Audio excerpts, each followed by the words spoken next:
கண்ணீர் மல்க மிகவும் ஒரு வருத்தத்தோடு பல விஷயங்களை பகிர்வு செய்தார். அதில் அவர் முக்கியமாக சொன்னது, என் முதுகிலும் நெஞ்சிலும் குத்தினார் அன்புமணி.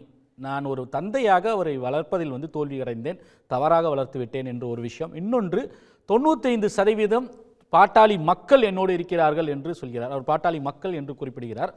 இதற்கிடையில் அந்த அன்புமணி ஆதரவாளர் வழக்கறிஞர் பாலு அவர்கள் பேசும் பொழுது, இவன் நடந்த பொதுக்குழு அல்லது செயற்குழு இரண்டும் சேர்ந்து நடந்தது ஒரு கேலிக்கூத்து.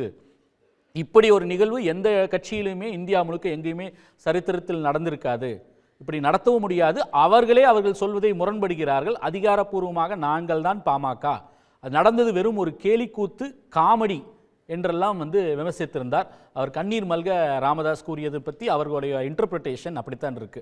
நடந்தது கேலிக்கூத்து, காமெடியா?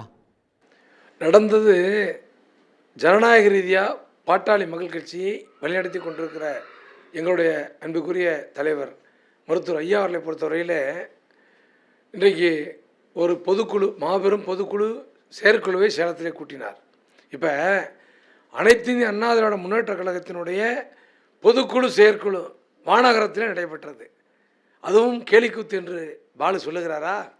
பாலு மாதிரியான அரைவேக்காட்டு பேர் வழிகளாலே தான் ஆனால் அன்புமணி அவர்கள் மிகவும் பின்னோக்கி போய் கொண்டிருக்கிறார்.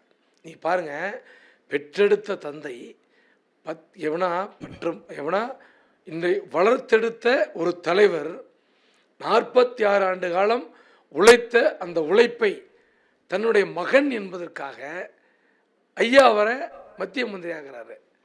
ஒரே நாளில் மத்திய மந்திரி ஆகிறாரு, நாடாளுமன்ற மாநிலங்கள் உறுப்பினராகிறாரு, இந்த மாதிரி பல்வேறு பதவிகளுக்கு கொண்டு வருகிறார். அப்படிப்பட்ட மருத்துவர் ஐயா அவர்களையே அவுரங்கசீப்பை போல எப்படிங்க அவரை முடிச்சிடணும், அவர் வீட்டை விட்டே வெளியே வரக்கூடாது அப்படிங்கிற மாதிரியான பல்வேறு ஒரு திட்டமிட்ட சதியில் ஈடுபடுகிற அன்புமணி அவர்களை இந்த நாடு எப்படி ஏற்றுக்கும்? நான் கேட்குறேன், அதிமுக செயற்குழு பொதுக்குழு ஒரே நாளில் ஒரே இடத்துல நடந்துச்சு.